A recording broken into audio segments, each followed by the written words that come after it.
Muy buenas tardes a toda la audiencia. Estamos nuevamente en el ciclo cultural y solidario del Instituto Bonaerense de Análisis de Proyectos. La verdad que hoy tenemos una edición especial, quiero comentarlo porque vamos a hablar con dos personas que forman parte de lo que es el tema de la alfabetización, este colectivo de alfabetizadores que estamos llevando adelante, donde la charla se denomina la alfabetización como derecho, y está acompañándome también uno de los integrantes del Instituto Bonaerense de Análisis de Proyectos, Marcelo Peralta. ¿Cómo estás? Hola, ¿cómo andás, Omar? Bueno, espero que te encuentres bien. Bueno, cómodo, ¿no? Tenés que ponerte cómodo. Marcelo me va a estar acompañando hoy en esta edición especial de alfabetización. Y estamos con dos referentes en el tema. Por un lado lo tenemos a Sergio de la Vega, coordinador nacional del programa Encuentro, hasta el año 2014. Bueno, vamos a preguntarle en qué consistió toda esa situación, esa política pública que se llevó adelante en el gobierno nacional. Y también lo tenemos a Osvaldo Cipolloni, coordinador del Programa Nacional de Educación Intercultural Bilingüe 2004-2007, también con una gran experiencia y una gran trayectoria. Así que bueno, dos entrevistados que hoy tenemos para esta edición especial del Ciclo Cultural y Solidario del IVAP, donde nos encontramos todos los miércoles a partir de las 7. Así que bueno, si te parece, Marce, damos comienzo a esta gran emisión especial donde, bueno, vamos a sacarnos dudas, inquietudes y sobre todo hablar de lo que es alfabetización. Sí, solo hacer una mención, Sí, que esta misión especial corresponde al colectivo que acaba de conformarse, es el colectivo bonaerense. Ningún bonaerense sin saber leer ni escribir. Y nos estamos organizando de a poquitito en la provincia de Buenos Aires para charlar, empezar a ver qué pasa en esta época de pandemia con la alfabetización en distintas regiones del territorio, así que por eso el ciclo especial hoy representa a este colectivo bonaerense. así es. Bueno, más que agradecidos también al IVAP, a todos los compañeros y compañeras que hacen posible la salida, por supuesto a Matías Sánchez, que está ahí tratando de decirnos todo lo que tiene que ver no solamente con la imagen, sino también con los planos y demás. Así que bueno, damos comienzo a esta edición especial que decía Marce recién. Así que bueno, por ahí quería preguntarles, si querés, arrancamos con el tema de lo que es la alfabetización. ¿En qué posicionamiento por ahí, más que posicionamiento, es qué oportunidades les da a una persona el tema de la alfabetización como herramienta pedagógica, pero también como nueva oportunidad también de aprender? Quisiera que por ahí me responda Osvaldo. Bueno, primero agradecerles a los compañeros y compañeras del IVAP, en la persona de Omar y de Marcelo, esta invitación. Nos honra, digamos, cuando somos convocados para poder compartir miradas, experiencias, saberes, idearios, ideales. Recuerdo, te puedo responder de tantas maneras que voy a elegir una en particular, que ocurrió en septiembre. Sergio estaba presente, septiembre de 2013, Salón Alfredo Bravo, Ministerio de Educación Sí, Nacional, lanzamiento del proyecto Alfabetización Bilingüe en lenguas originarias y castellano, y vino una comitiva de 80 comuneros y comuneras Mbea Guaraní de Misiones, que era la primera vez que llegaban al Ministerio Nacional y que entraban al Palacio Pisurno. Y cuando le tocó a Lorenzo Ramos, un líder, Mbea Guaraní, un Burubichá, que le llaman allá, uno de los principales referentes originarios de la provincia, le preguntaron por qué le parecía importante a él que las comunidades Mbea Guaraní participaran en este proyecto. Y él contó una anécdota de su papá, don Benito Ramos, que le dijo, cuando él era chiquito, se acordaba, que cuando lo venían a buscar para la tarefa en Misiones, que es la cosecha de la yerba, y los buscaban mucho a los comuneros Mbea guaraní por la calidad del trabajo para la cosecha de la yerba. La cosecha de la yerba no se puede hacer a máquina, se hace manualmente. Y el corte del gajo del yerbal, de acuerdo a cómo se haga, también deriva en la calidad de la yerba. Y el yerbal es originario, es autóctono, ellos conocían eso desde hace muchísimos años. Entonces lo llevaban a ellos y los iban a buscar especialmente para la cosecha. Y el problema era cuando le tenían que pagar por cada bolsón que ellos cosechaban y entregaban al tarefero y le pagaban. Entonces dice que el papá le decía que él cortaba ramitas y cada bolsa que cargaba en el camión se cortaba una ramita. Y al final del día contaba todas las ramitas que había juntado, entonces cuando le iban a dar la cuenta para pagarle, le querían decir que había cortado y había entregado menos bolsas de la que había entregado. Y él tenía los palitos y los sacaba, los contaba y le reclamaba lo que le tenía que pagar. Él puso este ejemplo para darle sentido al proyecto, al sentido desde la mirada de las comunidades, de por qué era importante el aprendizaje de la lectura y escritura. Sobre todo para poder defenderse, sobre todo como una herramienta con mucho valor para que no los engañen. Esa sería mi respuesta. La respuesta. La verdad que, bueno, uno cuando va escuchando o cuando vas dialogando con nosotros y poniendo en énfasis en esto que comentás, me parece que es más que valorable, porque uno quizás desde el lado del común de la gente me parece que es más que valorable, pero también es una estrategia pedagógica, digo, todo esto que venís comentando, y donde muchas veces también entra en juego también no solamente la pasión, la pedagogía, la estrategia, digo, creo que me parece que es una herramienta fundamental. No sé por ahí cómo lo toma Sergio. Seguramente tiene una mirada bastante particular o de alguna manera tiene una mirada totalmente distinta, porque esto también tiene que ver con todo. No sé si Marce también coincide conmigo en esto, Marce.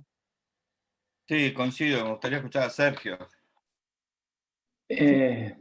Bueno, en realidad ahí lo que dice y lo que relata Osvaldo complementan muchas otras experiencias por la diversidad cultural que tiene nuestro país, por la región, por las características, por la cultura.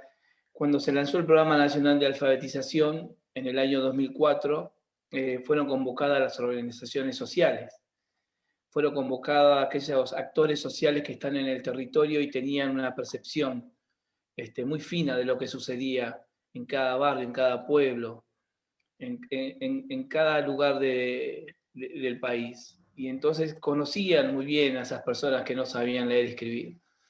Y cuando esta herramienta del programa llegó a manos de estas organizaciones, tomaron el territorio en el sentido de que se dieron cuenta que la alfabetización no era algo más que aprender a leer y escribir, era realmente recuperar un derecho, y desde esa perspectiva se pensó este programa de la educación como una herramienta política, pedagógica, y también una herramienta para hacer valer un derecho que quedó postergado por muchos años. Cuando se lanzó el programa, Néstor Kirchner lo lanza el 13 de septiembre de 2004, inolvidable ese día, porque él invitó a todas las organizaciones a la Casa de Gobierno y contó también su experiencia como alfabetizador en el año 73.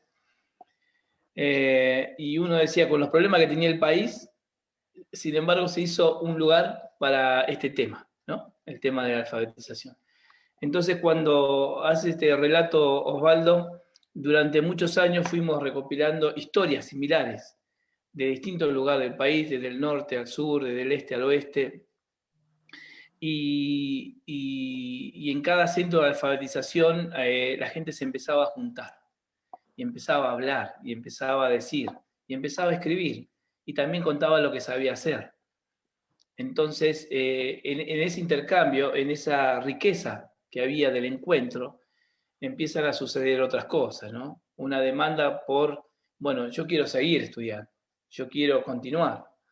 Y no solamente por el estudio en sí mismo, no solamente por lo que implica el valor del certificado, sino también por esa cuestión que implicaba haber dejado postergado tantos años algo que le correspondía por derecho. Entonces, me parece que ese es el valor. Digo, se puede seguir discutiendo mucho más con respecto a todo lo que conlleva la alfabetización en las personas, desde las cuestiones metodológicas, los enfoques, el sentido, y todas las puertas de otros derechos que se siguen abriendo una vez que empezás a transitar esto. Esto es una puerta que se abre y no se sabe hasta dónde llega. Tenemos personas que han alfabetizado, personas que se han alfabetizado, en donde muchos han terminado su primaria, otros han comenzado su secundaria y habían comenzado simplemente con la lectoescritura, con los inicios, digamos, con lo más básico de la escritura, ¿no?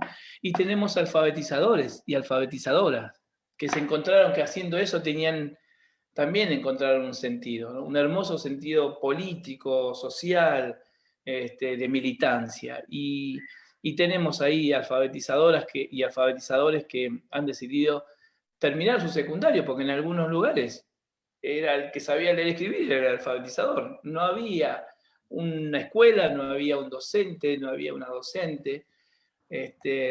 Y al percibir lo que le brindó a esa persona que enseñó a leer y escribir, muchos terminaron su secundaria y muchos siguieron estudiando y muchos se recibieron de docentes. Es la historia invisible que muchas veces sucede en nuestro país, ¿no? En los noticieros hay otras cosas, pero hay historias muy ricas, ¿no? Más o menos, digo, trato de hacer una síntesis, pero en esa generalidad se encuentra lo que es alfabetizar y lo que implica el sentido de la alfabetización. Yo agregaría algo a lo que dice Sergio también, y en la línea de no alejarme mucho de la mirada territorial.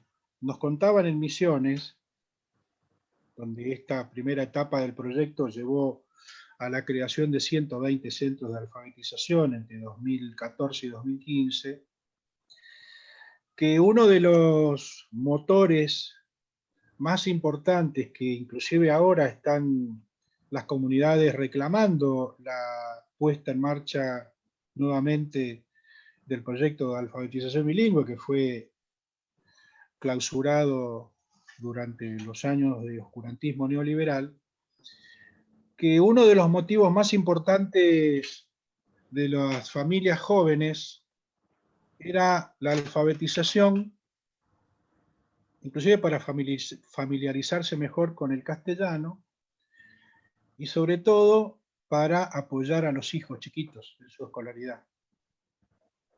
Ahí hay un motivo muy importante. Muchos, a partir del trabajo de alfabetización, inclusive dieron importancia de acompañar a sus hijitos en los primeros años. Así que quería agregar eso también, que no solo tiene que ver con lo propio y con lo individual, sino también con lo familiar y con lo comunitario. Sí, por ahí me Bueno, la parece charla de importante. hoy, discúlpame Omar, Sí, la charla de hoy que trata de la alfabetización como derecho, y acá van surgiendo algunos temas, por ejemplo con los enfoques o con la intervención de las organizaciones sociales. ¿Cuánto hay de decisión política en el analfabetismo? Y mira, cuando Y sí, claro, claro, digo, la tasa de analfabetismo crece cada vez que tenemos un gobierno o tenemos un periodo histórico en donde la política está destinada a pensar desde el mercado y no desde los derechos, no desde pensar en un proyecto nacional y popular. Nosotros en el año 2001 teníamos una tasa aproximadamente de 2,6% según el censo y que representaba unas 700.000 personas. Esto es en el 2001.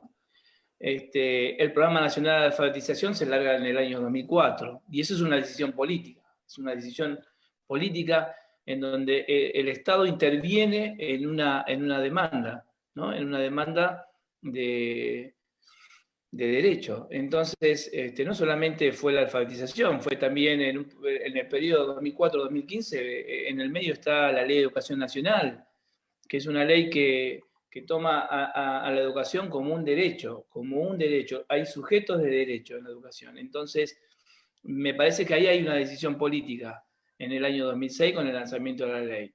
En el año 2008 se lanza el programa, el Plan Fines. Entonces, en algunos lugares donde no había una escuela construida, teníamos la posibilidad de que haya un Fines funcionando en una casa, en un local, en una iglesia, en un sindicato. Y también tratábamos de vincular a esas personas que se habían vinculado con el sistema educativo, ¿sí?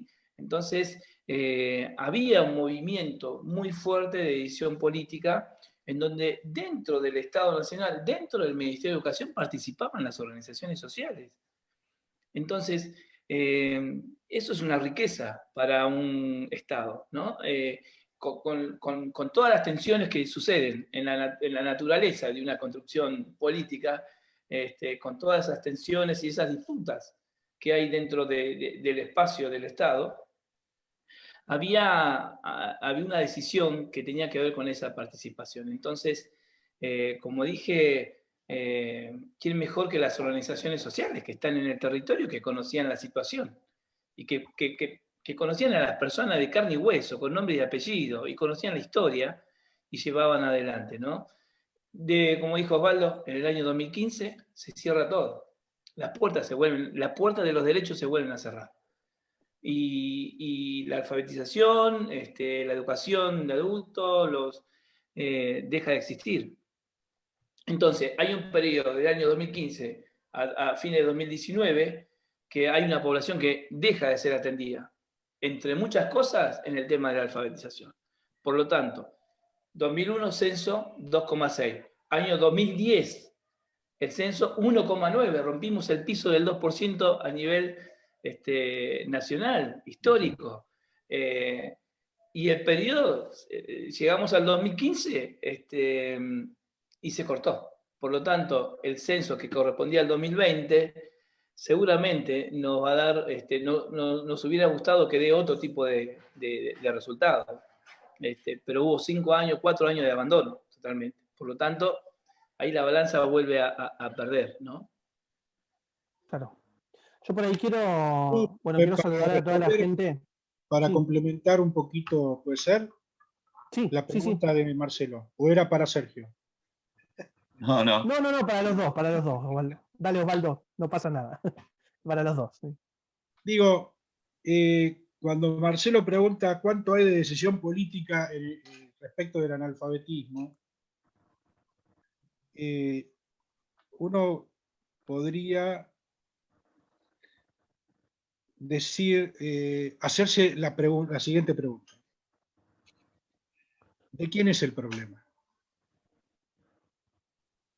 ¿De quién es el problema del analfabetismo?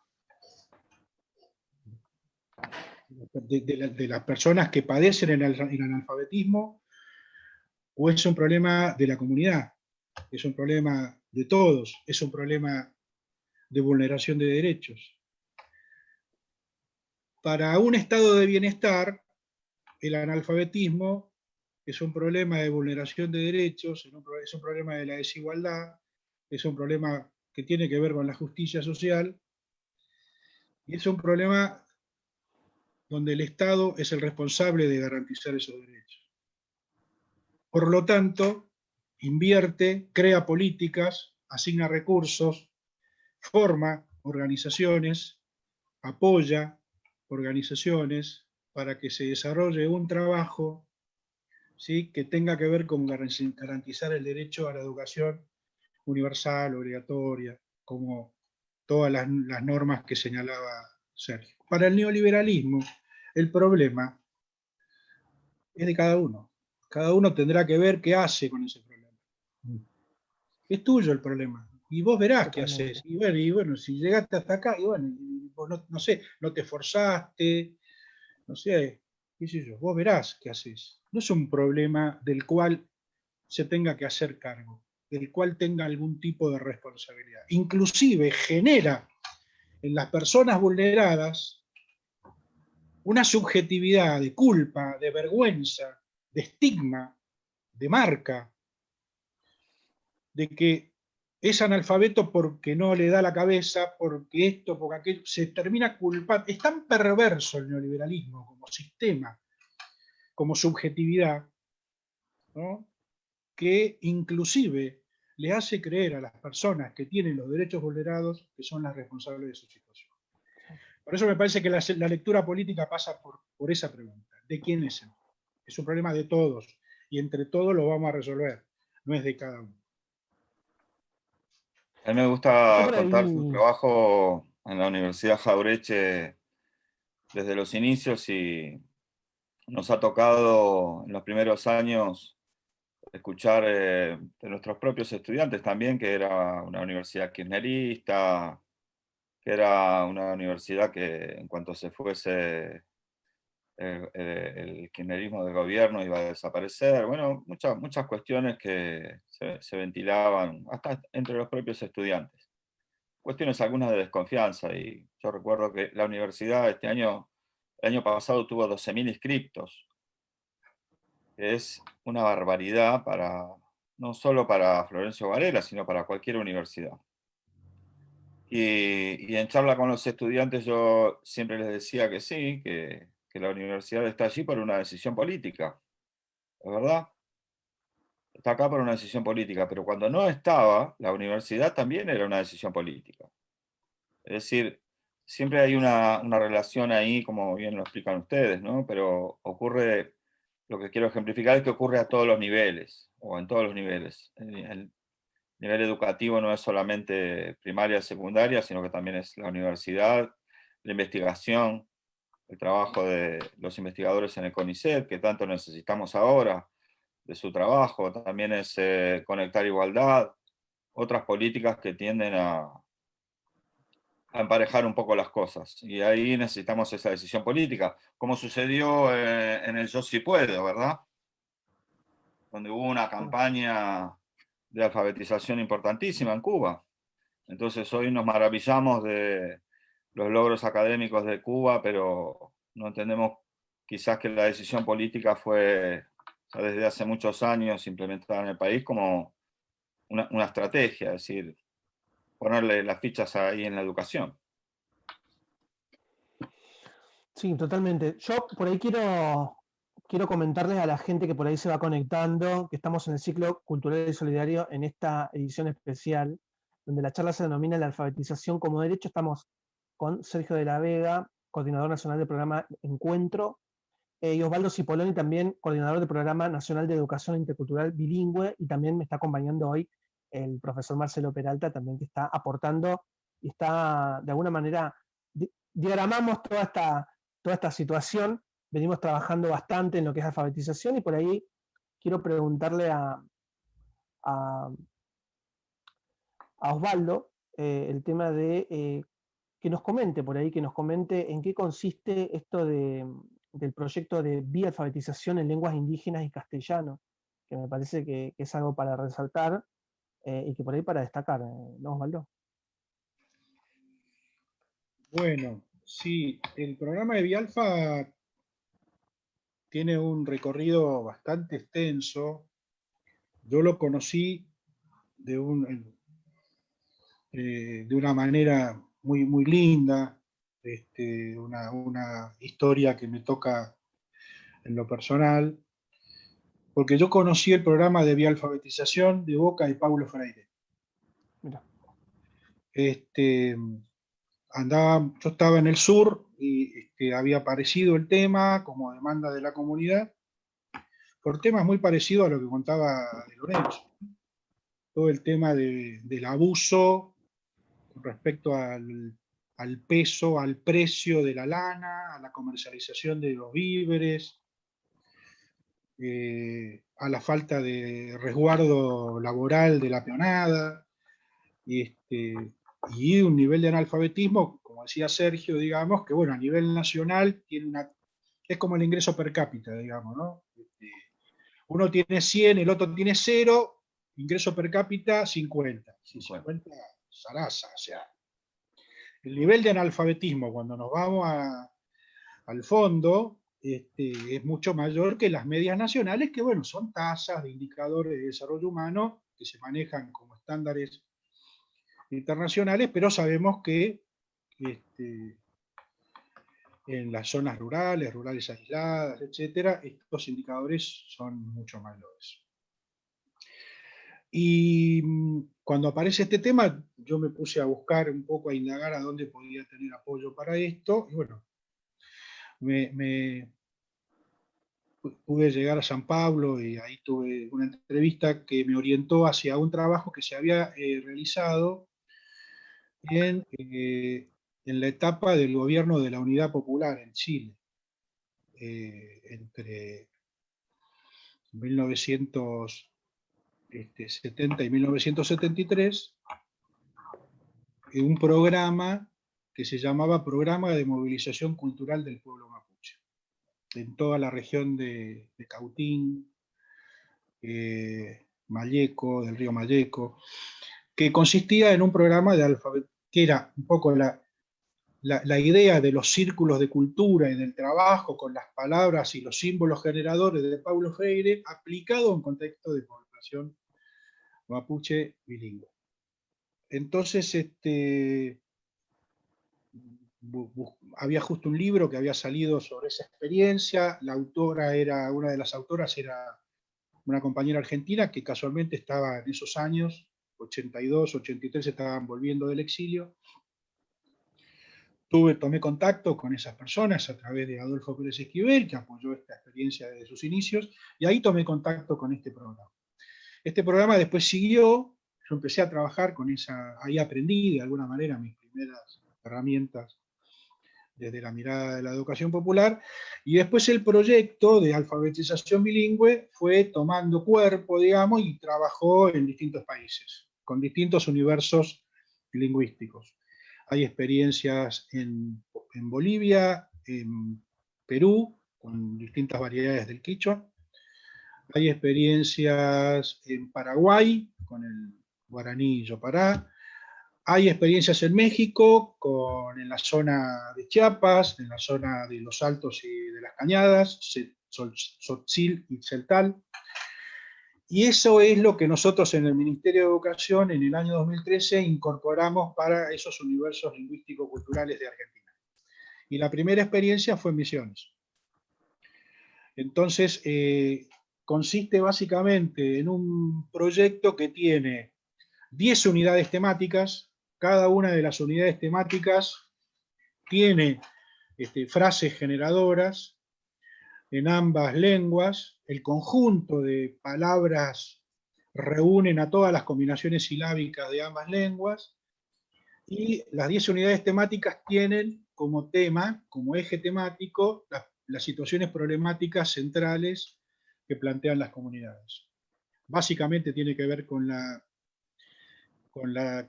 relación con el territorio, con la tierra, con las formas de generación y reproducción de la vida, con la salud, con temas de género, con temas de sexualidad y reproducción, con la familia, con la autoridad, con la organización comunitaria y con los derechos y la organización laboral. Esos son los temas, ¿no? Medio ambiente, salud sexual y reproductiva, género, producción y organización. Esos son los temas que atraviesan las unidades temáticas, y los alfabetizadores y alfabetizadoras son jóvenes de la comunidad que se capacitan para hacer el trabajo. Esas 10 unidades se desarrollan a lo largo de 10 meses y comprometen a la comunidad, articulan con el municipio, buscan la generación de organización comunitaria para la resolución de las situaciones problemáticas que se abordan en los centros de alfabetización.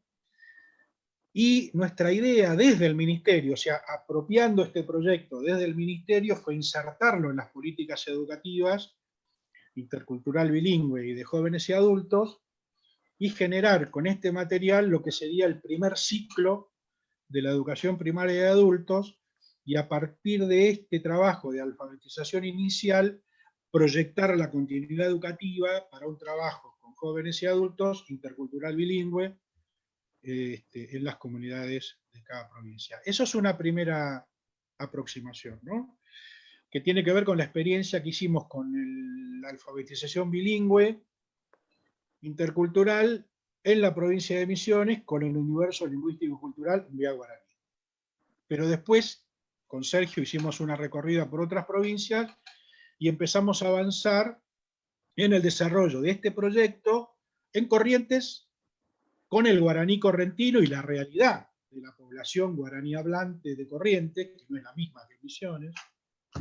Después nos fuimos a Jujuy, y ahí abordamos el tema de las comunidades abá guaraní, que es otra variedad del guaraní, que es distinto del guaraní paraguayo, del guaraní correntino y del mbiá guaraní. Trabajamos con las comunidades de la cuenca de Orán hasta Ledesma, San Martín, en Jujuy, y en la provincia de Buenos Aires empezamos a trabajar también con los universos lingüísticos de los migrantes y de la población guaraní hablante de Paraguay, y de migrante interno, y de población del conurbano de la provincia de Buenos Aires, que no llegamos a implementar, pero los materiales están listos. Y después hicimos un primer avance con comunidades quichohablantes, tanto migrantes de Bolivia como los quichohablantes de Santiago del Estero, y una primera aproximación a las comunidades quichohablantes de la zona de la Quebrada y Puna de Jujuy. Por lo tanto, creemos que tenemos mucho más por hacer que lo que hicimos, en la Argentina por lo menos, con este proyecto. Genial, Osvaldo. La verdad que, bueno, va llegando muchísimos comentarios a este vivo de Facebook que estamos compartiendo hoy con ustedes, Sergio de la Vega y Osvaldo Cipolloni. Me acompaña Marcelo Peralta también. Quiero leer algunos mensajes que a partir de lo que van comentando también la gente va acompañando, va tirando buena energía, por decirlo de alguna manera. Daniel Garay dice: excelente en oportunidades y en derecho a la educación, el plan Fines a nivel nacional. Buenas tardes, ¿cómo están? Un placer escucharlos. Educar es amar, es cuidar, es liberar, restituir derechos, obras enormes mejoran los territorios a partir de sus saberes e identidades, dice Ingrid Burlot. Escuchando muy atentamente los saludos, dice Zulema Altamirano. Qué perverso el sistema, totalmente de acuerdo, dice Santiago Pérez. Tengo el privilegio de hacer la primera promoción de Fines, dice Paola Díaz. Qué grande la UNAG, la quiero. La experiencia como alfabetizador popular fue una de las más lindas que tuve que compartir con mis compañeros. Gracias al profe Marce, al IVAP, y por estar escuchándolos a ustedes. Gracias, Osvaldo. Gracias, Sergio. La verdad que, bueno, muchos saludos, mucha gente que se va sumando a este vivo, y realmente, bueno, es un placer para nosotros, obviamente, estar en este ciclo cultural y solidario, pero también en esta emisión especial de alfabetización. Y yo por ahí cuando leía de que iba a estar acá presente Sergio de la Vega, que formó parte de lo que es el programa Encuentro, este programa de alfabetización, siempre me llamó la atención. Yo en su momento, cuando era más joven, estaba en la universidad y formé parte de este plan Encuentro, del programa Nacional de Educación. Y la verdad que qué difícil que es, ¿no? Porque, ¿por qué crees, Sergio, que te han visibilizado el tema? Porque tuvo que venir una política pública del gobierno nacional exclusivamente para paliar una situación muy compleja. En estos momentos se continúa esta lucha para paliar esta situación de analfabetización, porque yo creo que de alguna manera a alguien le conviene que siga habiendo gente que no esté alfabetizada, ¿no? O corregime si estoy diciendo una barbaridad. Sí, como ya sabemos, ¿no? Como se dice, los pueblos que no sean educados corren mucho el riesgo de ser pueblos sumisos, ¿no? Así todos sabemos que hay muchas personas que no saben leer y escribir y que no son sumisas, sino que están en condiciones y que la relación de fuerza es muy desfavorable. Tenemos casos de personas, y acá viene, ¿no?, el tema muy rico para discutir, cuántas personas que no saben leer y escribir solamente no saben leer y escribir, pero sí son parte de una cooperativa, sí son parte de una organización, sí han hecho casas, sí tienen una familia y que han procurado que sus hijos vayan a la escuela y que vayan a la universidad, digamos, ¿no? Son los procesos históricos, ¿no?, determinantes en nuestro país y en nuestra América Latina. Yo creo que desde 1492 hay una parte que se revela y se va a revelar siempre, ¿no? Independientemente de quién gobierne, y esa parte que siempre se revela cuando encuentra un gobierno que abre las puertas y que piensa la política pública como derecho, ahí vuelve, ¿no?, vuelve a recuperar un espacio de poder, y eso es importante, ¿no? Nosotros, la política es fundamental. Sin política no podemos pensar nada. No podemos pensar la igualdad, no podemos pensar un mejor país, un estado de bienestar, como decía recién Osvaldo. La política es la herramienta. Entonces, me parece que nosotros, el Programa Nacional de Alfabetización, es la continuidad de otras cosas que sucedieron. En el año 73 tuvimos la CREA, y entonces nosotros somos parte de eso, ¿no? Somos la resistencia en ese tiempo, después de que vino el golpe de Estado. Si bien se ocultaron los materiales de la CREA, se enterraron las láminas, han quedado debajo de jardines, porque sabemos que tuvimos compañeros que han alfabetizado, que han sido desaparecidos.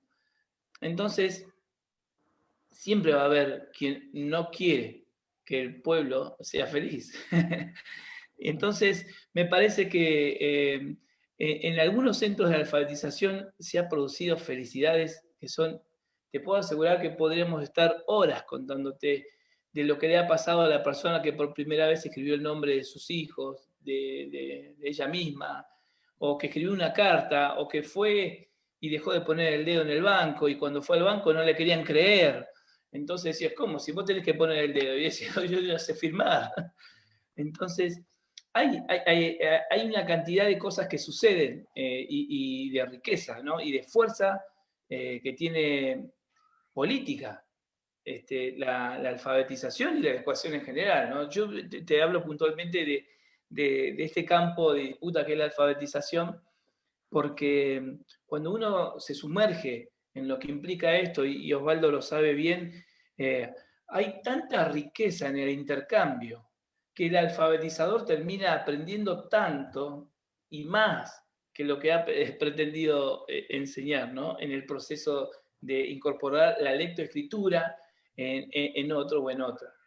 Entonces, por eso el Programa Nacional de Alfabetización, mucha gente lo recuerda, y los del año 73 también lo recuerdan, pero lo recuerdan porque deja una huella muy fuerte, que queda grabado en el ser, porque también en ese momento que era alfabetizador o alfabetizadora, se estaban constituyendo, la subjetividad de esas personas se estaban edificando, ¿no?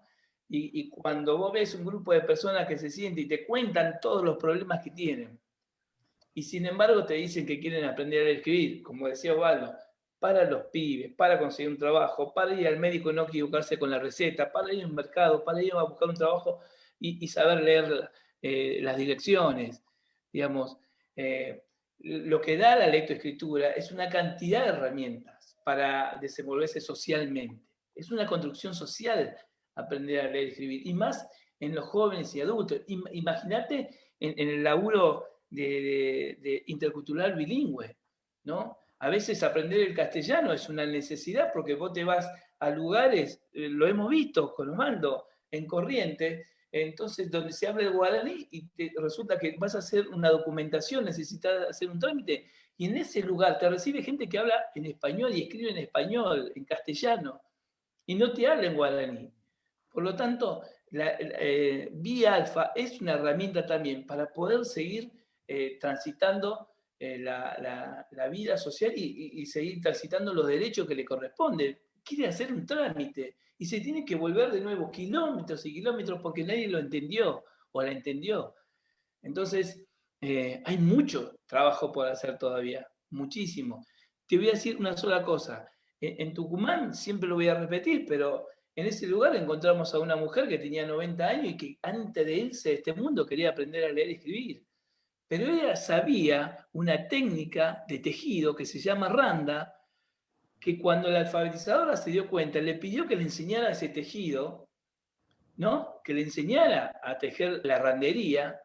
Entonces esa mujer aprendió a leer y escribir y enseñó algo que venía de un aprendizaje que se venía transmitiendo culturalmente.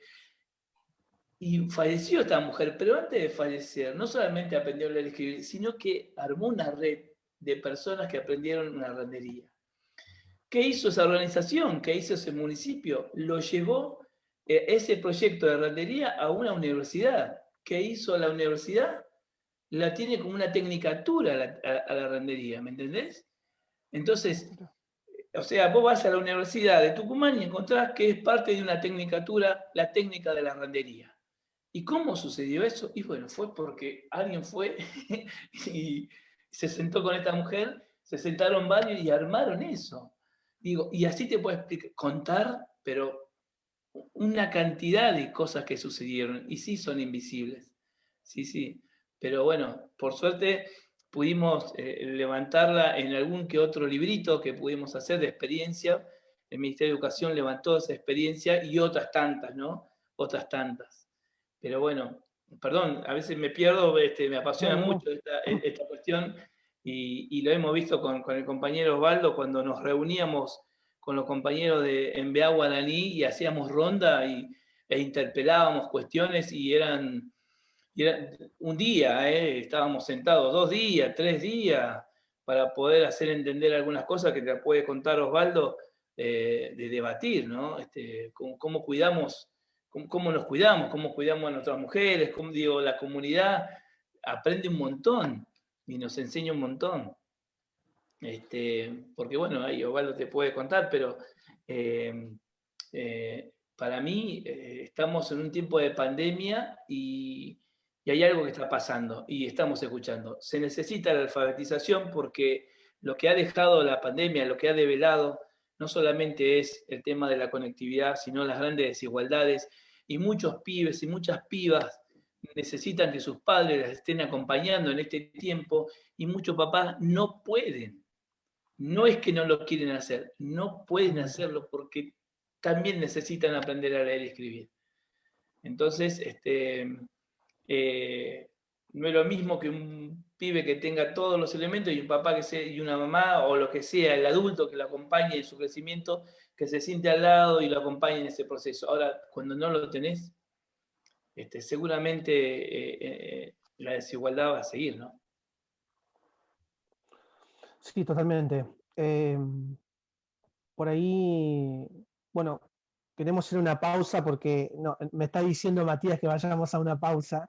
Es muy interesante escucharlo porque digo, hay un complemento importante entre los dos y me parece que de alguna manera grafican una realidad concreta, no solamente por la experiencia, sino también desde lo pedagógico, que me parece que es muy importante. Estás en el ciclo cultural y solidario del Instituto Bonaerense de Análisis de Proyectos. Esta es una emisión especial y nos está acompañando hoy Sergio de la Vega, Osvaldo Cipolloni, estoy junto a Marcelo Peralta. Vamos a una pausa y cuando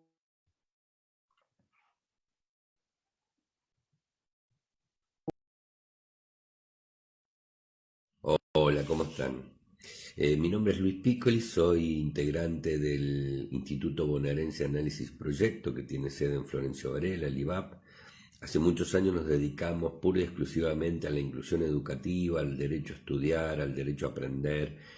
Trabajamos mucho la inclusión en todos los aspectos y hoy, en tiempo de pandemia, en un momento muy duro para la sociedad argentina, estamos trabajando el armado de merenderos comunitarios y ropero comunitario.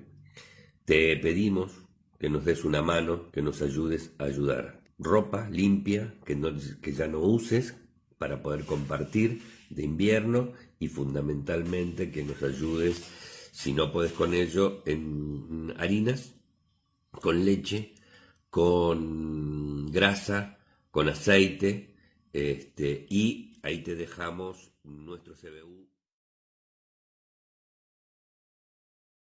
Mi nombre es Santiago Pérez, soy integrante del Instituto Bonaerense de Análisis de Proyecto y del IVAP. Venimos haciéndole frente a esta cuarentena y sobre todo en Florencio Varela, donde tenemos 6 merenderos comunitarios y acompañamos a 2 comedores barriales. Es por eso que le pedimos a todos los varelenses y las varelenses, aunque también le pedimos a todos los compañeros y compañeras de distintos distritos y del país en general, que nos acompañen, que nos ayuden en este momento difícil, porque bueno, siempre una mano viene bien para los que más necesitan, y en este marco estamos pidiendo azúcar, yerba, mate cocido, grasa. También juntamos ropa de abrigo en buen estado, frazadas, colchones, todo lo que pueda servir en estos momentos de, bueno, si bien estamos saliendo del invierno, son momentos difíciles.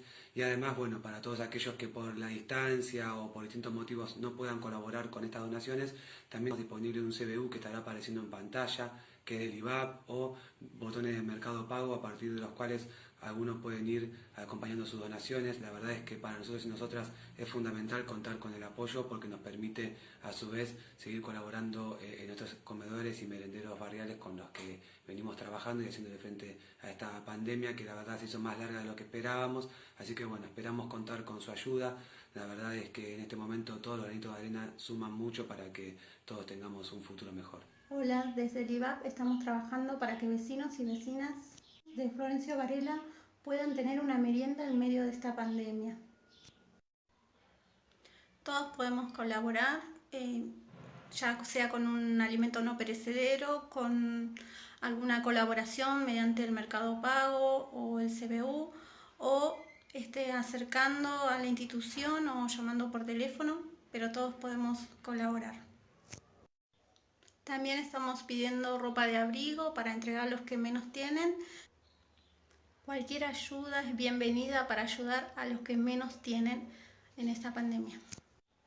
Desde ya agradecemos la colaboración y esperamos tu colaboración.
Continuamos en el ciclo cultural y solidario del Instituto Bonaerense de Análisis de Proyectos en una emisión especial. Hoy es la charla La alfabetización como derecho. Estamos junto a 2 referentes de la alfabetización. Por un lado Sergio de la Vega, por otro lado Osvaldo Cipolloni. Me acompaña Marcelo Peralta, que tiene como muchísimas preguntas, inquietudes, y también recién fuera del aire estábamos hablando de algunas cuestiones que tienen que ver con lo que viene pasando también en las redes, donde bueno, hay preguntas, inquietudes, saludos y también un acompañamiento, Marce, ¿no? Sí, la verdad que los compañeros, hay muchas cooperativas que están participando, en los comentarios por lo menos, están siguiendo la transmisión.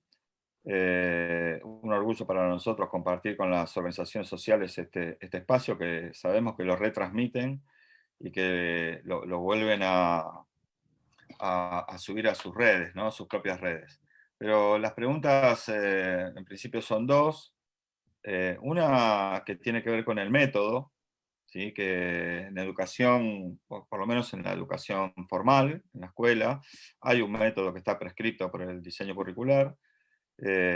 Así que en la educación popular, a ver qué pasa con esos métodos o con el método, si es que hay algún método. Y la otra, si se podría ampliar un poquitito la idea de la bialfabetización, ¿no? Como la alfabetización bilingüe, para que veamos cómo es ese encuentro, esa alfabetización, porque lo explicó Osvaldo, pero por ahí se podría ampliar un poquitito más, porque la verdad es que es algo muy interesante de escuchar también en la experiencia, ¿no? No sé, Osvaldo, ¿querés arrancar con la experiencia y yo después me meto con el tema método? Bueno, la alfabetización bilingüe tiene que ver con no solo el derecho a la alfabetización, sino que tiene que ver con lo que se llaman derechos lingüísticos, ¿no? O sea, Sergio de alguna manera tocaba el tema antes, ¿no? ¿Qué pasa con los niños cuando llegan a la escuela hablando una lengua que no es el español? ¿Qué es extranjero? ¿A dónde va? ¿Qué es el área de lenguas extranjeras? ¿Qué es la segunda lengua? ¿Qué hacemos? Bueno, en la Argentina esa realidad existe y no en en muchos lugares existe. Hay más de 700 escuelas en la Argentina donde los chicos llegan a la escuela hablando una lengua propia, originaria, materna, distinta del castellano.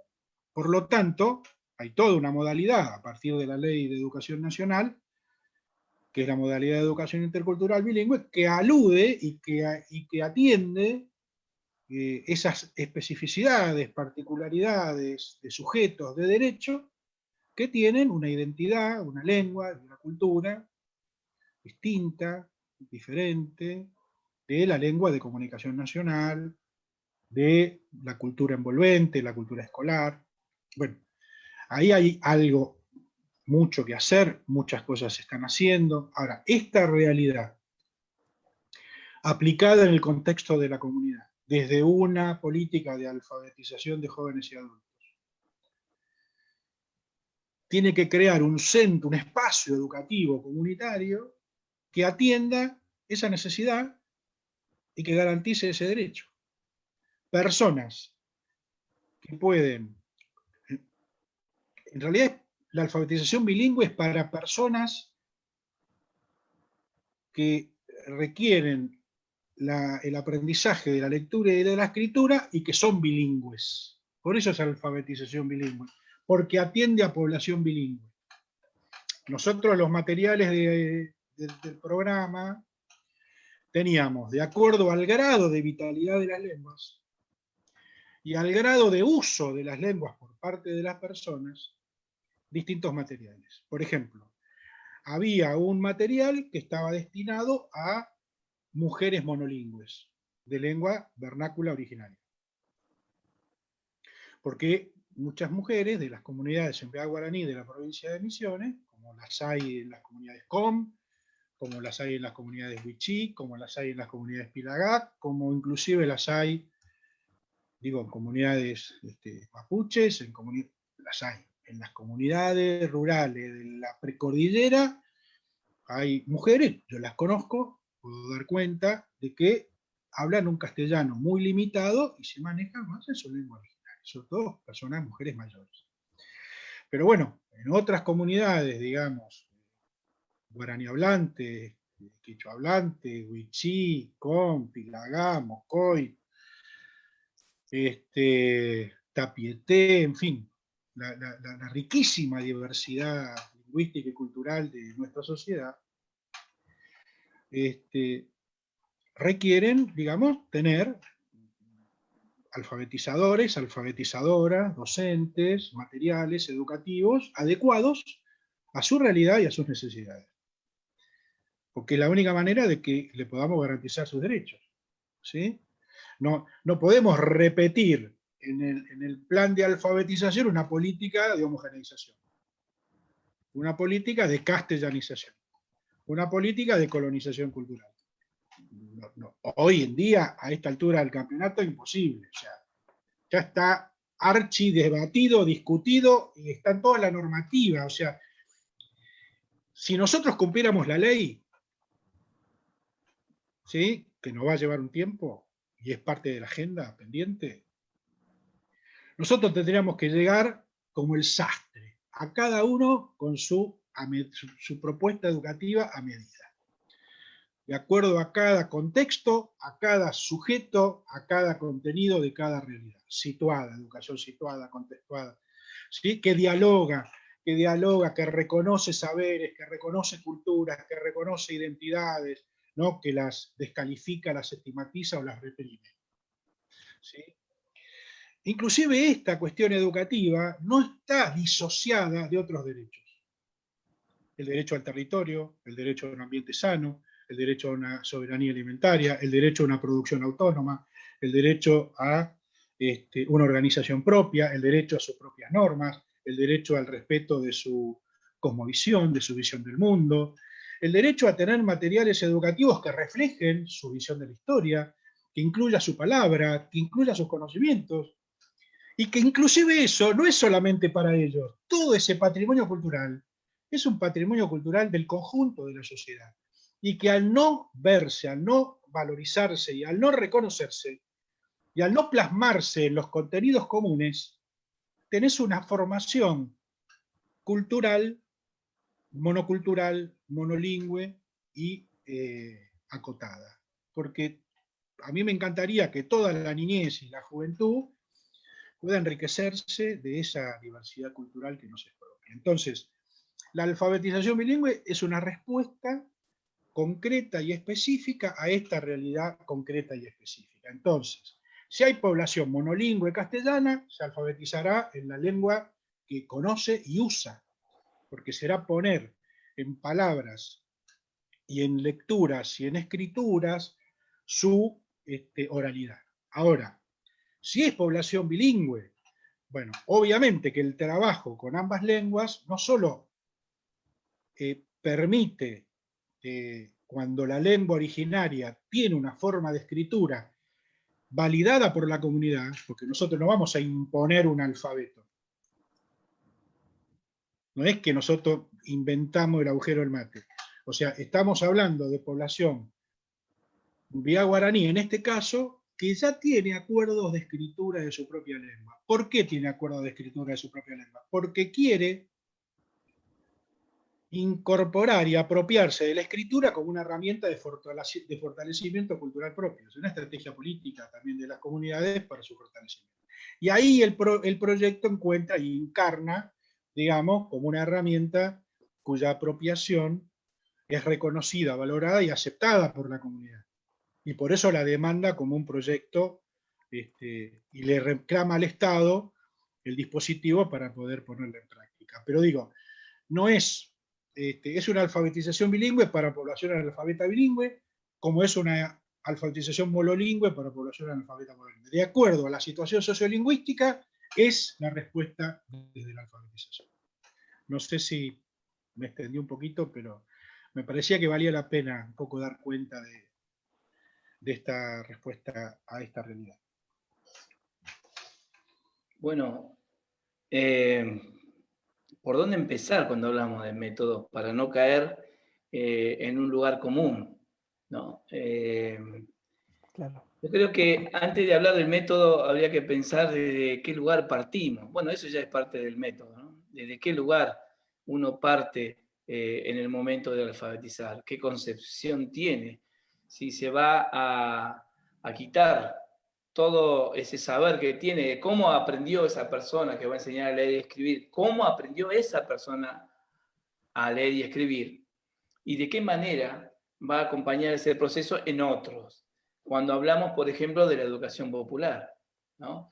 La gran diferencia, porque podemos encontrar muchas personas que tienen muy buenas intenciones de enseñar a leer y escribir, pero vamos a encontrar un abanico, una heterogeneidad enorme de manera de llevar adelante esa tarea. Lo que sí ahí Osvaldo vislumbraba un poco cuál es el método, ¿no? Nosotros, cuando hicimos la propuesta del programa de encuentro, tenía que ver con respetar todo ese universo de saber de las personas, tenía que ver con respetar ese universo vocabular de las personas, tenía que ver con el diálogo, tenía que ver con no enseñar palabras predeterminadas, sino escuchar esas palabras que repiten, ¿sí? Y después, por supuesto, agregar nuevas palabras y enriquecer ese universo vocabular. Nos ha pasado, como alfabetizador que me ha tocado, que también desde mi ideología me conformaba y me hacía entender que quería el método de la educación popular. Y cuando me sentaba con 6, 7 estudiantes, me encontraba que no, la idea de la educación popular no podía ingresar así nomás tan fácilmente, porque ya había huellas en esas personas, en esos estudiantes, huellas que había dejado a la escuela. Y una de las huellas que había dejado de la escuela era, me da cuentas, me pone un bien, y uno decía, no, esa no era la idea que yo tenía. Entonces, poder comprender esto, hay que hacer primero todo un proceso de vinculación con las personas, ¿no? Y si quieren cuenta, y sí, bueno, habrá cuenta. Y si quieren que escribamos una palabra al principio, y vamos a escribir una palabra. Y si quieren practicar una letra, sí, al principio yo soy de esa idea, practiquemos. Pero cuando se conforme ese vínculo y esa confianza necesaria, que es parte del método también, ahí empezar a pensar otras formas de aprendizaje, ¿no? Porque la verdad que hay que desandar camino más que hacer camino en el comienzo de un proceso de alfabetización. Y desandar camino tiene que ver cómo esas personas pretenden aprender, porque aprender a incorporar la posibilidad de cómo es el sistema de escritura va a requerir siempre mucho tiempo.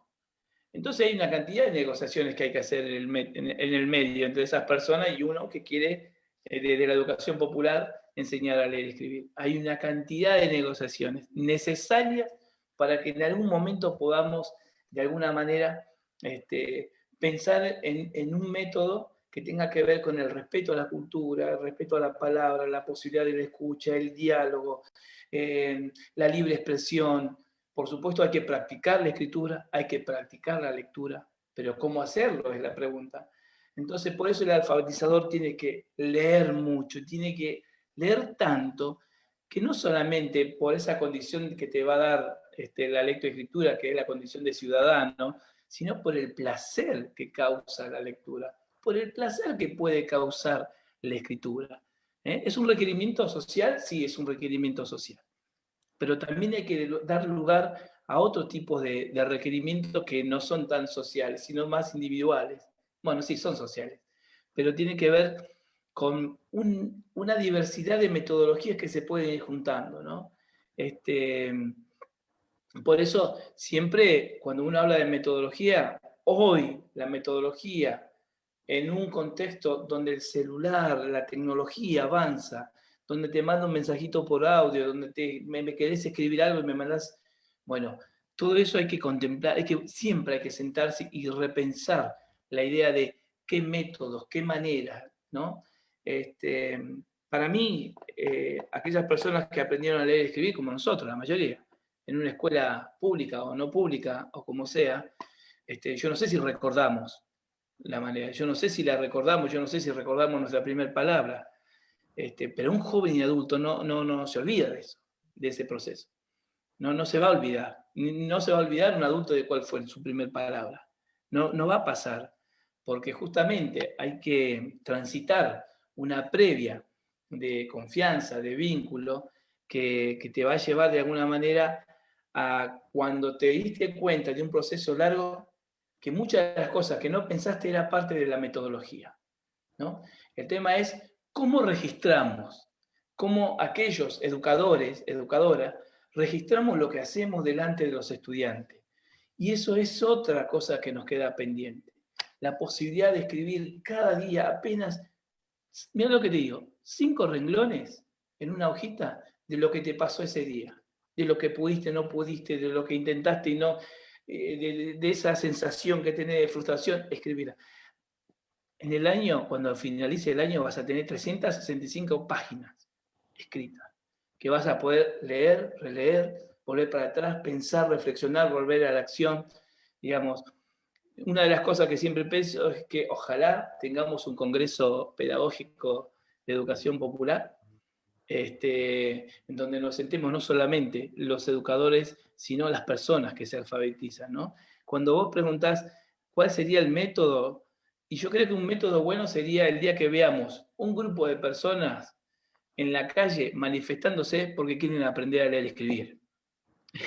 Eso sería una de las mejores señales de lo que tiene que ver con lo educativo, con la organización social. ¿Se entiende lo que quiero decir? Nos vemos, por lo general, gente marchando porque quieren aprender a leer y escribir, ¿no? Y bueno, ahí hay huella de un sistema educativo. Como dice Osvaldo, que te convence de que vos no estás en la escuela porque a vos no te daba la cabeza, no porque el sistema te expulsó. Y muchas veces hablamos del abandono. ¿Qué abandono? Hubo una expulsión. Hay que cuidarse, ser políticamente correcto y no decir, no, el sistema los rechaza, los expulsa. Digo, hay que contemplar muchas veces muchas variables antes de hablar de un método. Y no digo que no quiero hablar de un método, digo que me gustaría que construyamos entre todos los educadores y con las personas que también se sientan a estudiar en cuál es un método. Hubo una experiencia en Tucumán que una vez juntaron a los estudiantes y a las autoridades del Ministerio de Educación, a los docentes, y fueron invitados estudiantes, ¿no? Y no sé a quién se le ocurrió pasarle el micrófono a los estudiantes. Cuando después de 2 días de trabajo, faltando 10 minutos para terminar la ceremonia, se lo pasan a los estudiantes. Cuando hablaron los estudiantes, develaron que los 2 días de trabajo, los 2 días de trabajo que hicieron antes, y se habían perdido, porque dejaron claramente lo que ellos sentían que necesitaban del sistema educativo, de los docentes, de una evaluación, ¿sí? ¿Cómo evaluar? Ellos decían, nos da miedo ir a una evaluación, nos da pánico, nos enferma ir a un examen. Entonces, si eso no nos interpela, ¿no? Eso nos ayudaría mucho a pensar en un método. Nos ayudaría mucho y nos acercaría mucho más. Osvaldo sabe muy bien, cuando fuimos a algunos pueblos, la escuela estaba a 1 cuadra, pero parecía que estaba a 20.000 leguas, porque simbólicamente ese lugar es impenetrable, tiene muralla. Hay personas que dicen, ya está, a ese lugar no voy. Ahí están los que saben, o van los que saben, los que están educados. Bueno, me parece que desde la educación popular, si hay algo que uno aprendió es que no está todo dicho y que todo se construye, se edifica constantemente, ¿no? Y sin la participación de los estudiantes es difícil pensar en un solo método, ¿no? Pero bueno, cuando empezó el programa Encuentro, empezamos con un libro, que es el libro que se hacía y que se enseñaba en el Chaco y se hizo a nivel nacional con imágenes, con palabras, con frases, en donde nos permitían debatir, ¿no? Pero había frases, y con respeto lo digo esto, que decían vivo en el Chaco. Bueno, pero al porteño eso muchos no le decía nada, al del sur muchas veces no le decía nada, al de Cuyo, hasta ahí. Entonces, cuando nos dimos cuenta de eso, en las capacitaciones invitábamos a que las frases tengan sentido en el lugar donde estaban, que cada letra que se aprendía nueva tenía que tener sentido y tenía que ser construida con ese grupo que estaba aprendiendo. Y que las imágenes a veces no eran necesarias porque eran imágenes que no les pasaba nada, ¿no? Ustedes saben muy bien que cuando entran a una escuela y ven el abecedario, en cualquier lugar del país siempre aparece con J una jirafa. Y vos decís, ¿es necesario poner la jirafa o el xilofón? ¿Es necesario? Bueno, no, no es necesario. No hay una jirafa caminando por Humahuaca, ni por Guaymallén, ni menos por el Obelisco. Y en el sur no va a alcanzar la lana para tapar el cuello de esa jirafa. Entonces, me parece que lo que hay que buscar dentro de la metodología es armar los propios universos vocabularios de los lugares donde se enseña a leer y escribir, ¿no? Si es una fábrica, una fábrica. Si es la parroquia, la parroquia. Se entiende lo que quiero decir, va por ahí, ¿no? Va por ahí. Pero hay que sentarse y discutirlo entre todos y todas y empezar a escribir y empezar a dejar huellas escritas. Así nos podemos leer y así otros nos pueden leer. Claro.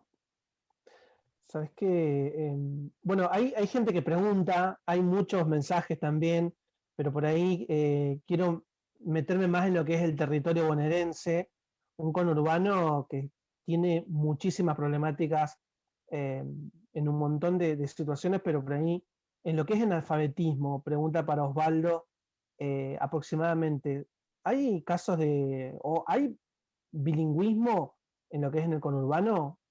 Osvaldo, si tenés conocimiento del tema.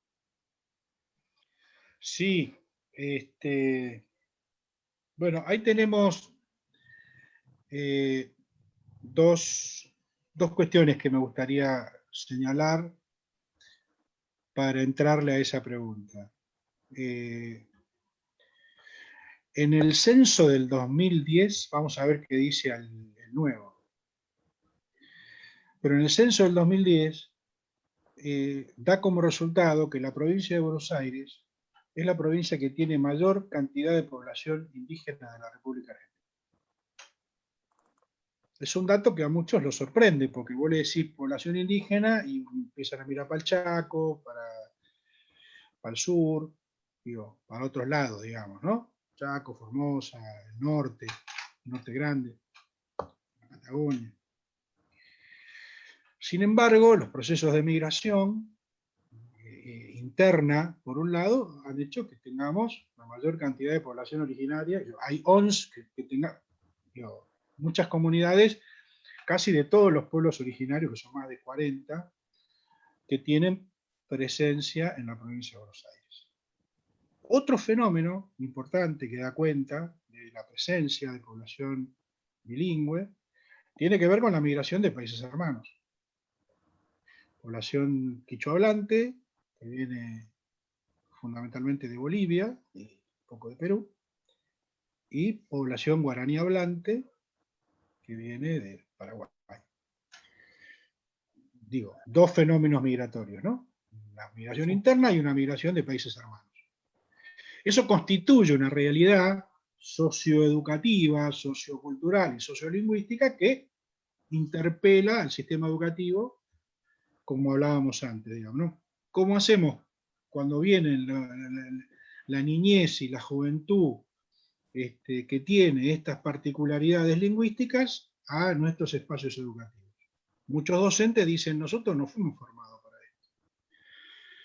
Entonces, bueno, hay que abordar el tema desde la formación docente también. Ahora, ¿y cómo enseñás una lengua que no hablas? Es imposible. Bueno, ahí aparecen, digamos, los institutos de formación docente en las regiones donde están los jóvenes hablantes de esas lenguas,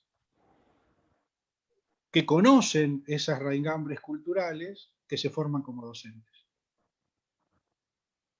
Y que son fundamentales para volver a la comunidad a trabajar, digamos, con esos universos que a ellos les resultan conocidos y que ellos aprendieron y se formaron, digamos, para la didáctica de la interculturalidad y la didáctica de las lenguas, que depende, otra vez, de la situación sociolingüística de cada aula. Cada aula es distinto, eso ustedes lo saben muy bien, ¿no? Claro, sí. Hay aulas en las cuales hay niños que hablan, hay más de una lengua que circula dentro del aula. Pero además, también hay distintas variedades lingüísticas, inclusive del castellano. Cuando una maestra o un maestro le dice a un niño originario, con sus rasgos, con sus características, que habla mal porque habla una variedad dialectal del castellano con las marcas de su lengua originaria, ese niño o esa niña probablemente no hable más. Entonces después tengamos los diagnósticos de que son calladitos, de que no hablan, de que no dicen. Obviamente hay una represión lingüística tremenda. ¿Por qué? Porque no se entiende la diversidad de esa forma de hablar el castellano con las marcas del guaraní o con la cadencia y las marcas del quechua, etc. Entonces, es todo un campo de trabajo al respecto. Efectivamente, en la provincia de Buenos Aires debe ser la provincia del país que tiene mayor cantidad de población plurilingüe de la Argentina.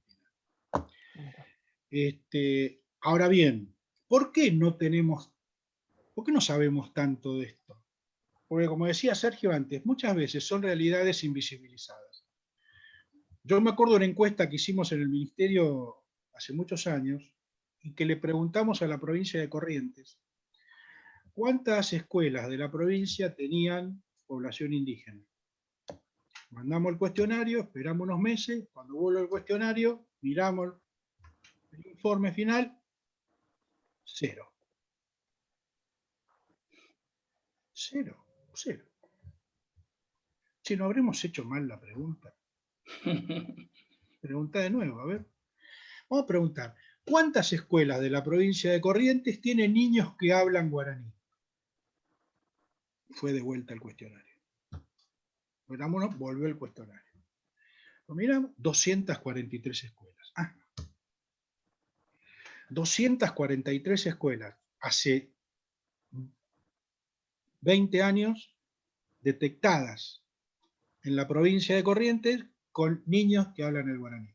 Si hiciéramos esa pregunta en la provincia de Buenos Aires, te puedo asegurar que el número es proporcionalmente a la dimensión y a la cantidad del 40% del sistema educativo del país. O sea, son realidades invisibilizadas que en la medida en que formen parte de la política, comienza no a ser un problema socioeducativo, sino un problema pedagógico central.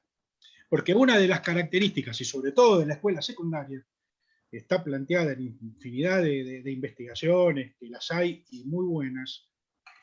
Uno de los desafíos que después de la Ley de Educación Nacional interpelan a la educación secundaria tiene que ver con la diversidad de los públicos que la habitan.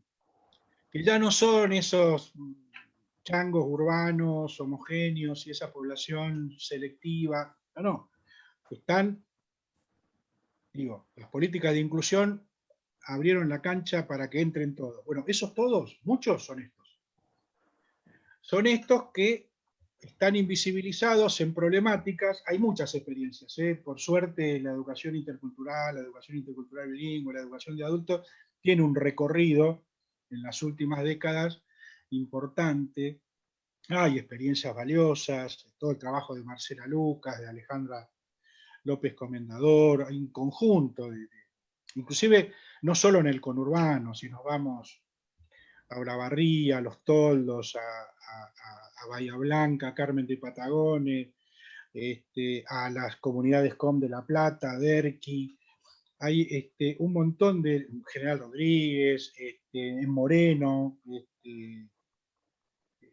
docentes de escuelas que abordan estos temas en sus espacios educativos, pero todavía no se ha constituido en una política.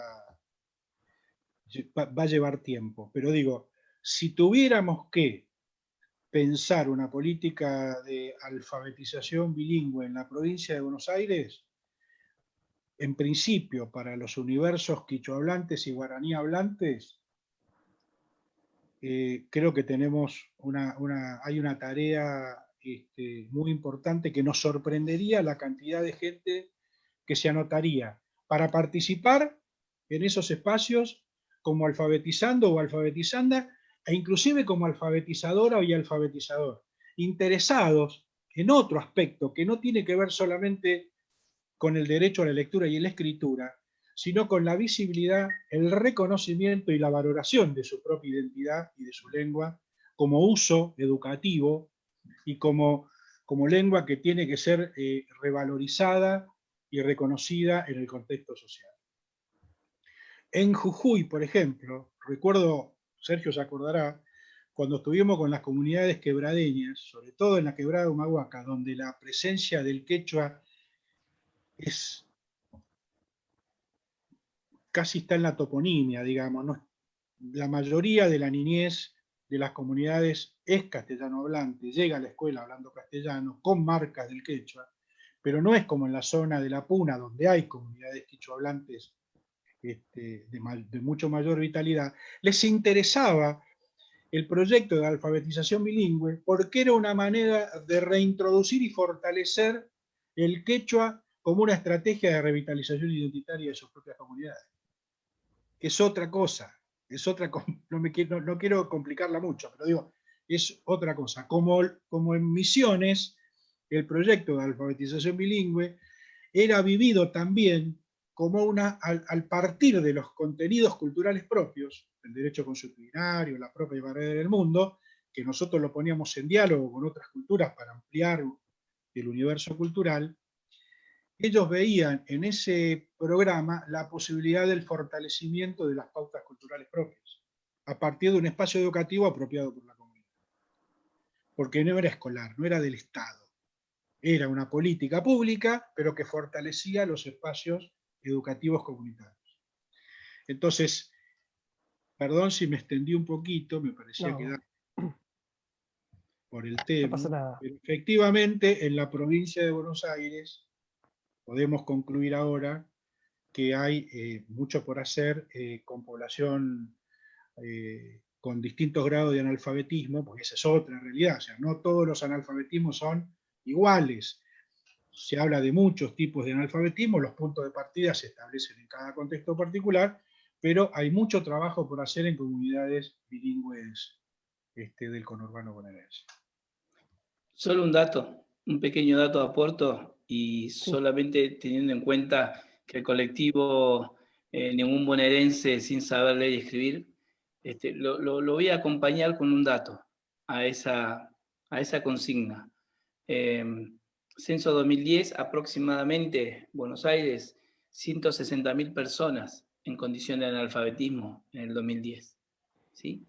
¿Qué pasaría si yo tomo ese número que implica vidas, familias, historias, cultura, y digo, bueno, salgamos a alfabetizar?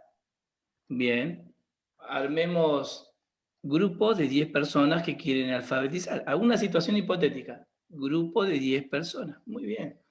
¿Cuántos centros implicaría? 16.000 centros. Claro, para considerar el volumen. Es más que la cantidad de personas que no saben leer y escribir en el NOA y en el NEA, la provincia de Buenos Aires. Hay una tarea. ¿Cuántos alfabetizadores y alfabetizadoras? Sí, 16.000.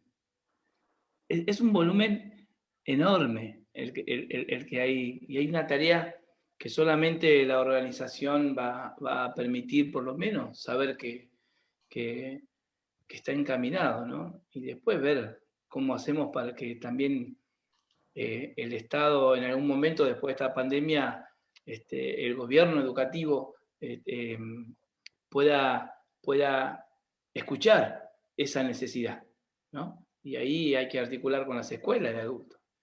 Implicaría a 160.000 personas que se incorporan al sistema educativo. Tenemos capacidades, digo, muchas preguntas hay que hacerse, pero no quiere decir que no haya acción, ¿no? Simplemente las preguntas acompañan para ver cómo organizarnos y ser lo inédito viable sea posible. Claro. Bueno, yo para ir casi cerrando, lo dejo a Marcelo que haga una de las últimas preguntas, porque la verdad que pasó el tiempo volando, es un placer escucharlos, mucha gente conectada, mucha gente que pregunta, consulta y acompaña todo esto que están comentando ustedes, también contando experiencias. Así que le doy la palabra a Marcelo para que vaya de alguna manera cerrando este ciclo de charla en una emisión especial del Ciclo Cultural y Solidario del IVAP. No, más que nada agradecerles a los dos compañeros, a ambos, a Osvaldo y a Sergio, que se tomaron este tiempito para transmitirnos, contarnos su parte de su experiencia. Digo parte porque no se puede todo resumir una vida, me imagino, en una entrevista de 1 hora. Y hay muchos comentarios en el Facebook, ojalá ustedes después puedan entrar y verlos. Están escribiendo frases en guaraní, desde las cooperativas, contando experiencias, agradeciendo, porque comparten, no sé, si tuviese que elegir una palabra para pensar este encuentro de hoy, yo diría pasión, porque los sentí así, los sentí apasionados. Y creo que es algo que compartimos todos los que estamos trabajando de alguna manera dentro del sistema educativo y fuera también del sistema educativo. Y me da mucho gusto saber que hay mucha gente apasionada por allí, trabajando con este derecho que es la alfabetización. Nosotros le pusimos este título, no es ninguna innovación, es el pensamiento que representa a muchas personas.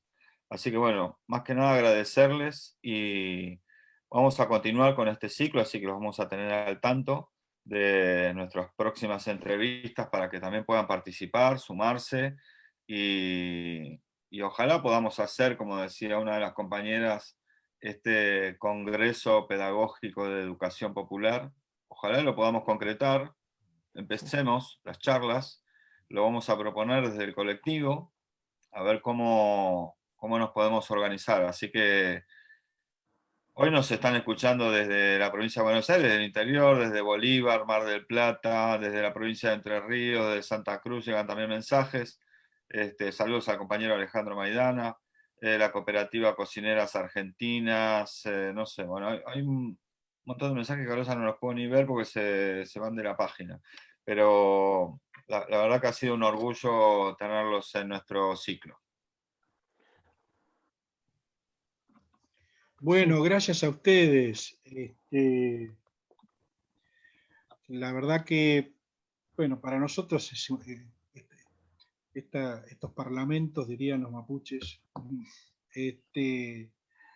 es como el fogoncito que no podemos hacer en estas épocas de aislamiento por la pandemia, pero que si tuviéramos el fogoncito estaríamos alrededor del fogón conversando de estas cosas y escuchando todas las experiencias que muchos compañeros y compañeras seguramente estarán con ganas de compartir.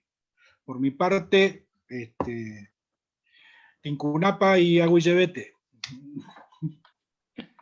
Agradecido también, muy agradecido de la invitación de este encuentro y simbólicamente de esta mateada que hemos hecho, de este círculo que nos ha permitido compartir cosas que se hicieron y me parece también el deseo de seguir encontrándonos con cosas nuevas, con milagros nuevos y con acciones, ¿no? Me acuerdo que una frase en un congreso educativo decía, de la retórica a la acción. ¿Sí? Pasemos en algún momento a esa acción necesaria, porque es lo que va a hacer la diferencia y es lo que va a transformar la realidad que nosotros, todos los que han participado, quieren y necesitan. Así que bueno, agradecido y cuenten con nosotros en lo que ustedes consideren. Bueno, muchísimas gracias. Le agradecemos realmente mucha fuerza, mucha pasión, como decíamos recién, que hayan formado parte también del ciclo cultural y solidario de LIVAP, también en una emisión especial en esta charla denominada La alfabetización como derecho. Mucha reflexión, muchas frases, la verdad que un respeto pero increíble y mucha gente que realmente siente lo mismo que ustedes. También a Marce, muchas gracias, le agradezco también, y a todos mis compañeros y compañeras que forman parte del LIVAP, que vamos a continuar con este este ciclo de charlas, estas emisiones especiales también, donde va a participar muchísima gente. Así que nada, lo mejor, les agradezco muchísimo. Nos volvemos a encontrar la semana que viene. Bueno, muchas gracias Sergio de la Vega, muchas gracias Osvaldo Cipolloni, muchas gracias Marcelo Peralta también. Así que bueno, nos encontramos la semana que viene a la misma hora, todos los miércoles a las 19 horas. Así que bueno, nos quedamos entonces con la mejor respuesta y reflexión que tuvieron los entrevistados. Así que bueno, muchísimas gracias entonces. Chau, chau. Hola, ¿cómo están? Mi nombre es Luis Piccoli, soy integrante del Instituto Bonaerense Análisis Proyecto, que tiene sede en Florencio Varela, el IVAP. Hace muchos años nos dedicamos pura y exclusivamente a la inclusión educativa, al derecho a estudiar, al derecho a aprender. Trabajamos mucho la inclusión en todos los aspectos y hoy, en tiempo de pandemia, en un momento muy duro para la sociedad argentina, estamos trabajando el armado de merenderos comunitarios y ropero comunitario. Te pedimos que nos des una mano, que nos ayudes a ayudar. Ropa limpia, que ya no uses, para poder compartir de invierno, y fundamentalmente que nos ayudes, si no puedes con ello, en harinas, con leche, con grasa, con aceite, y ahí te dejamos nuestro CBU. Mi nombre es Santiago Pérez, soy integrante del Instituto Bonaerense de Análisis de Proyecto y del IVAP. Venimos haciéndole frente a esta cuarentena y sobre todo en Florencio Varela, donde tenemos 6 merenderos comunitarios y acompañamos a 2 comedores barriales. Es por eso que le pedimos a todos los varelenses y las varelenses, aunque también le pedimos a todos los compañeros y compañeras de distintos distritos y del país en general, que nos acompañen, que nos ayuden en este momento difícil, porque bueno, siempre una mano viene bien para los que más necesitan, y en este marco estamos pidiendo azúcar, yerba, té, mate cocido, grasa. También juntamos ropa de abrigo en buen estado, frazadas, colchones, todo lo que pueda servir en estos momentos de, bueno, si bien estamos saliendo del invierno, son momentos difíciles. Y además, bueno, para todos aquellos que por la distancia o por distintos motivos no puedan colaborar con estas donaciones, también tenemos disponible un CBU que estará apareciendo en pantalla, que es del IVAP, o botones de Mercado Pago, a partir de los cuales algunos pueden ir acompañando sus donaciones. La verdad es que para nosotros y nosotras es fundamental contar con el apoyo, porque nos permite a su vez seguir colaborando en nuestros comedores y merenderos barriales con los que venimos trabajando y haciéndole frente a esta pandemia, que la verdad se hizo más larga de lo que esperábamos. Así que bueno, esperamos contar con su ayuda. La verdad es que en este momento todos los granitos de arena suman mucho para que todos tengamos un futuro mejor. Hola, desde el IVAP estamos trabajando para que vecinos y vecinas de Florencio Varela puedan tener una merienda en medio de esta pandemia. Todos podemos colaborar, ya sea con un alimento no perecedero, con alguna colaboración mediante el Mercado Pago o el CBU, o acercando a la institución o llamando por teléfono, pero todos podemos colaborar. También estamos pidiendo ropa de abrigo para entregar